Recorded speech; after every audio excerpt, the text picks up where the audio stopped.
Bonjour et bienvenue dans ce nouvel épisode de mon podcast Mon Psy part en live.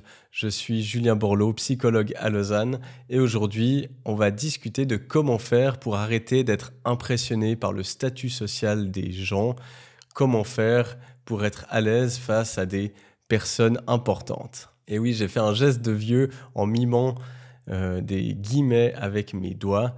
C'est pour souligner le côté absurde de considérer certaines personnes comme des personnes importantes et de faire une hiérarchie entre les personnes. Et ça, on va le développer dans cet épisode. Pourquoi est-ce que c'est important de discuter de ça aujourd'hui ? Eh bien parce que je constate souvent dans mon cabinet que beaucoup de gens sont impressionnés par les personnes qui ont un statut social plus élevé que le leur. Un statut hiérarchique. Alors cette hiérarchie, elle se retrouve beaucoup dans le milieu professionnel, mais il y a des personnes qui vont hiérarchiser les personnes selon d'autres critères. Ça peut être la beauté, le fait d'être connu, etc. Et quel effet ça a de mettre une hiérarchie entre les gens ? Eh bien, ça crée beaucoup d'anxiété, de performance. Parce que tout à coup, eh bien, on se trouve face à quelqu'un qu'on estime être important et puis on perd nos moyens, on ne sait plus interagir, alors que quand c'est avec quelqu'un que l'on estime de notre niveau, on arrive très facilement à interagir. Et ça peut aussi créer beaucoup d'anxiété de performance, notamment au travail, quand on doit faire des présentations devant un groupe de personnes. Alors bien sûr, il y a l'effet de nombre qui peut impressionner, mais il y a aussi cette hiérarchisation où on se dit « Mon Dieu, il y a tel patron qui est dans la salle, telle personne importante, tel politicien ou je ne sais qui d'autre ». Et on va se rajouter des couches de pression qui vont commencer à peser lourd et à diminuer notre performance. Alors je vais vous raconter une petite anecdote personnelle pour vous parler de mon rapport aux personnes importantes. Quand j'ai commencé ma carrière professionnelle, eh bien, je me suis lancé tout de suite en indépendant, mais j'ai dû prendre des jobs à côté parce que mon activité n'était pas encore développée. Eh bien, moi, je suis quelqu'un qui suis très jovial, très sociable, et quand j'arrive dans un contexte, que ce soit professionnel ou autre, eh bien, je suis assez vite à l'aise, c'est-à-dire que je vais parler aux gens assez naturellement et je ne vais pas faire de différence dans la manière dont je les aborde en fonction de leur poste hiérarchique, par exemple. Alors bien sûr, eh bien, je sais adapter mon niveau de langage et les thématiques que j'aborde au travail ou dans d'autres contextes. Évidemment, ça, c'est une qualité qui est importante à avoir. Par contre, eh bien, je suis tout à fait capable de rigoler, de taquiner peut-être même un supérieur hiérarchique, toujours dans un contexte de respect et qui ne dépasse pas certaines limites, on est bien d'accord. Ça, au début de ma carrière, ça m'a posé un peu des soucis. J'avais raté un poste parce que les personnes m'avaient jugé trop nonchalant, simplement parce que moi, j'étais à l'aise et puis je ne suis pas arrivé en faisant super attention et en étant complètement stressé. Et puis, dans un autre de mes premiers jobs, eh bien, au premier entretien de fin d'année, mon chef m'avait fait un feedback qui m'a beaucoup marqué. C'est qu'il m'a dit « Écoute Julien, au début, quand je te voyais dans les couloirs, aller dire bonjour à tout le monde dans les bureaux et puis avoir l'air super relax, je me suis dit « Ouh là là, c'est qui celui-là et il n'a pas l'air très pro ». Après coup, il m'a dit après j'ai vu comment tu travaillais, j'ai vu l'énergie que tu apportais à l'équipe et comment tu étais au travail. Et en travaillant avec toi, eh bien, j'ai changé complètement mon avis et j'ai vu à quel point c'était agréable de travailler avec toi et à quel point tu étais professionnel. Donc, pour moi, ce côté de ne pas mettre de hiérarchie sociale, eh bien, au premier abord, certaines personnes peuvent l'interpréter comme de la nonchalance, comme le fait que je sois trop à l'aise ou je ne sais pas comment. Mais par contre, sur le plus long terme, eh bien, on reconnaît cette valeur et c'est un grand atout. Alors, surtout au travail, les personnes, elles ont envie de travailler avec des gens avec qui elles se sentent bien. Et ça, on n'arrive pas à être à l'aise dans une conversation quand on voit que la personne en face, elle est toute tendue parce qu'elle a peur de ce qu'on va dire, simplement parce qu'on est à un échelon hiérarchique au-dessus d'eux. Et puis, je peux vous faire une confession dans ma pratique de psychologue.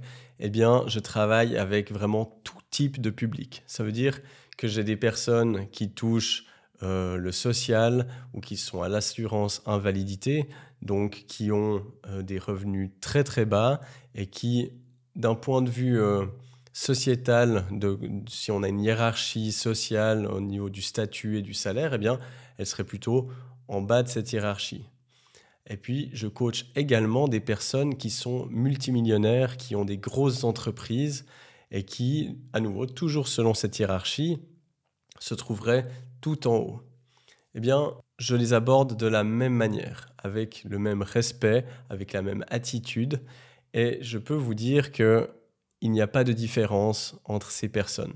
Ce sont tous des êtres humains et tous les êtres humains ont les mêmes préoccupations. Ils ont les mêmes craintes de la mort, les mêmes craintes de perdre ce qu'ils ont, les mêmes craintes par rapport au regard des autres, au jugement par rapport à ce qu'ils font, etc.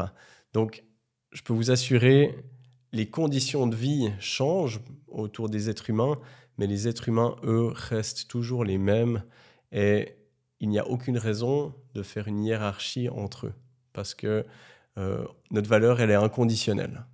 On peut être au chômage comme multimillionnaire, on peut faire n'importe quoi dans la vie, ça ne va pas influencer sur notre valeur. Un être humain, c'est un être humain. C'est pour ça qu'il y a la Déclaration des droits de l'homme.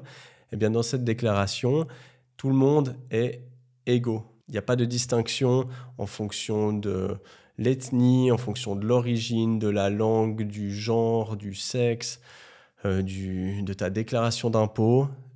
Tes droits sont présents simplement parce que tu es un humain. Alors, on est d'accord, dans la réalité, ces droits, ils s'appliquent moyennement. Dans la réalité, en effet, malheureusement, on fait beaucoup de hiérarchisation en fonction de tous ces critères que je viens de citer. Mais cette petite introduction, eh bien, c'est justement pour vous mettre un peu en tête qu'il n'y a aucune raison d'avoir peur des gens qui ont un poste plus important que vous ou qui sont plus avancés dans tel domaine parce que, avant toutes les compétences qu'ils ont et leur poste et leur situation, eh bien, ça reste des humains.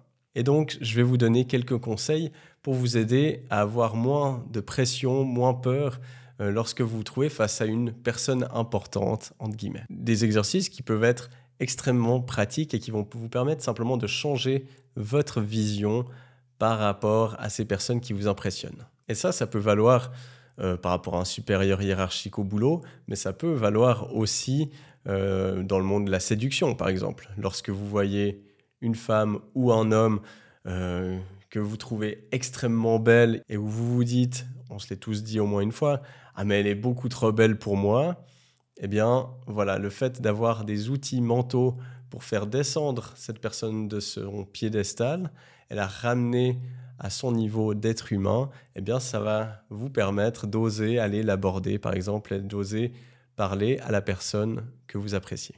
Alors, premier exercice pour arrêter d'avoir la pression quand vous parlez à quelqu'un, eh bien, c'est de vous rappeler que cette personne va aussi aux toilettes. Ça peut vous paraître un peu bizarre, mais je vous assure que ça fonctionne. Quand vous avez peur d'aller à un entretien d'embauche, de rencontrer une personne importante, entre guillemets, d'aller parler à une femme ou un homme, peu importe votre orientation, que vous trouvez magnifique et qui vous impressionne, eh bien, rappelez-vous que cette personne, elle va tous les jours aux toilettes, elle va faire caca, elle a des problèmes digestifs parfois. Et imaginez-vous cette personne sur les toilettes. Ça va immédiatement déjà vous faire rire. Donc le rire, c'est un excellent anxiolytique, ça fait baisser le stress immédiatement. Et puis, ça ramène justement cette personne à son statut d'humain et ça vous aide à vous dire, voilà, ça peut être Elon Musk, Barack Obama ou votre voisine, eh bien, ça reste un être humain. Et donc, il n'y a aucune raison de flipper lorsque vous allez lui parler. Un deuxième exercice que je vous propose, afin d'arrêter de vous mettre la pression lorsque vous vous trouvez face à une personne importante qui vous impressionne, eh bien, c'est de commencer à vous comporter dans votre quotidien de la même manière avec tout le monde. Qu'est-ce que j'entends par là? Eh bien, c'est de vous entraîner dans votre quotidien à avoir exactement la même attitude avec le PDG de votre boîte qu'avec la femme de ménage. Et je ne prends pas cette hiérarchie parce que je pense qu'il y a un qui vaut mieux que l'autre. Je la prends parce que c'est la vision que certaines personnes ont et que j'ai pu constater dans tous les jobs que j'ai faits, que ce soit dans les grands hôpitaux ou à d'autres endroits où j'ai travaillé. Eh bien, on ne vous regarde pas la même chose si vous êtes médecin, si vous êtes psy, si vous êtes employé administratif ou si vous êtes dans l'équipe de ménage. Et ça, moi, c'est quelque chose qui fait vraiment partie de mes valeurs profondes. C'est que j'ai toujours considéré ces gens-là de la même manière. Et chaque fois que j'allais au travail, eh bien, je disais bonjour à tous les employés qui étaient là. Quand j'allais à la cantine, tous les serveurs, je discutais avec eux, je les connaissais. Là où des fois, eh bien, je pouvais constater que des collègues ne leur adressaient même pas la parole. Donc, plus vous allez vous comporter avec les gens de tout statut social de la même manière dans votre quotidien, moins vous allez avoir de pression et moins vous allez considérer qu'il y a des personnes qui sont plus importantes que d'autres. Et du coup, vous serez de plus en plus naturel lorsque vous parlez avec ces personnes-là. Un troisième conseil pour vous aider à avoir moins la pression lorsque vous vous trouvez face à quelqu'un qui vous impressionne par son statut, eh bien, c'est de vous rappeler que les pauvres rêvent d'avoir des vies de riches et les riches rêvent d'avoir des vies de pauvres. Alors, qu'est-ce que j'entends par là quand je dis que les riches rêvent d'avoir des vies de pauvres? Eh bien, c'est que les personnalités, les personnes qui sont vraiment connues et qu'on reconnaît dans la rue, quel est leur plus grand souhait? Eh bien, c'est de retrouver l'anonymat, de pouvoir avoir des moments tranquilles. Et souvent, j'ai entendu des personnes, soit en vrai, soit en interview, raconter que ce qui leur faisait le plus de bien, c'était quand des personnes les considéraient comme des personnes normales. C'est-à-dire qu'ils ne prenaient pas des pincettes quand ils leur parlaient, qu'ils avaient une interaction normale et qu'ils ne les mettaient pas sur un piédestal.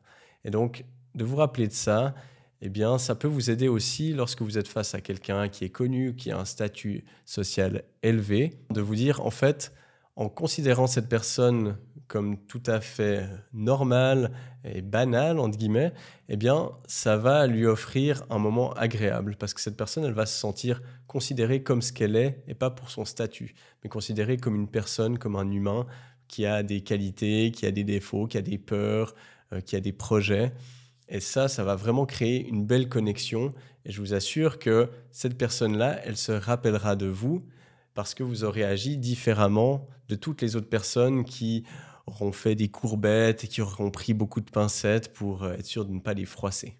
Et puis finalement, si vous n'êtes toujours pas convaincu de pourquoi est-ce qu'il ne faut pas traiter différemment les personnes en fonction de leur statut social, eh bien voilà un dernier argument. Si vous vous trouvez face à une personne qui vous reproche que vous ne la traitez pas de manière assez spéciale, suffisamment respectueuse par rapport à son statut, parce que quand même c'est une personne importante, eh bien cela veut dire que cette personne, probablement elle manque cruellement de confiance et d'estime pour elle-même, qu'elle cherche à compenser tout ça justement par un statut, par un ego, pour que les gens lui montrent absolument qu'elle est une personne importante. Donc là, ça vous signale des failles au niveau de l'estime de soi, du narcissisme, etc. Et clairement, vous n'avez pas envie de côtoyer des personnes comme ça. Vous n'avez pas envie de plaire à une personne comme ça. Donc, même si on venait à vous reprocher une fois de ne pas avoir fait assez de courbettes, eh bien, cela vous indiquera simplement quelque chose sur comment la personne se sent et de quoi elle a besoin pour se sentir valorisée. Mais ça ne veut aucunement dire que vous valez moins qu'elle. Voilà, pour résumer un peu cet épisode, ce que j'aimerais vous inciter à faire, c'est simplement de considérer les personnes pour ce qu'elles sont, c'est-à-dire c'est pas des statuts, des rôles, des professions. Les personnes sont des êtres humains. Elles ont toutes les mêmes types de préoccupations que vous, ça soit une personne qui est milliardaire ou une personne SDF. Eh bien, au niveau psychologique, on a tous les mêmes questionnements, les mêmes peurs. Et puis, en fait, juste vous inciter à avoir un regard bienveillant avec tout le monde, peu importe l'apparence, peu importe le statut, de simplement prendre les gens comme ils sont et puis de chercher aussi à les connaître, à vous y intéresser. Et je vous assure que si vous êtes notamment dans une entreprise où peut-être vous avez un statut dans l'entreprise qui est assez élevé, je vous assure qu'en prenant le temps de vraiment considérer les personnes qui sont hiérarchiquement en dessous de vous, eh bien vous allez leur faire un grand cadeau parce que justement, vous allez leur montrer que ces personnes, eh bien, elles valent autant que vous et que vous parlez d'humain à humain et pas de chef à employé. Voilà, j'espère que cet épisode vous aura plu. Comme d'habitude, laissez vos commentaires sur YouTube ou sur les plateformes de podcast, Spotify, Apple Podcast, etc. Et comme d'habitude, tous les liens pour mes formations en ligne sont dans les notes du podcast et de la vidéo. Et si vous voulez me faire un don pour soutenir ma création de contenu, si mon contenu vous divertit, s'il vous apporte des clés de compréhension et que vous voulez me soutenir, il y a ma plateforme Tipeee où vous pouvez faire un don ponctuel ou mensuel pour me soutenir. Je vous remercie du fond du cœur et à très bientôt pour un nouvel épisode.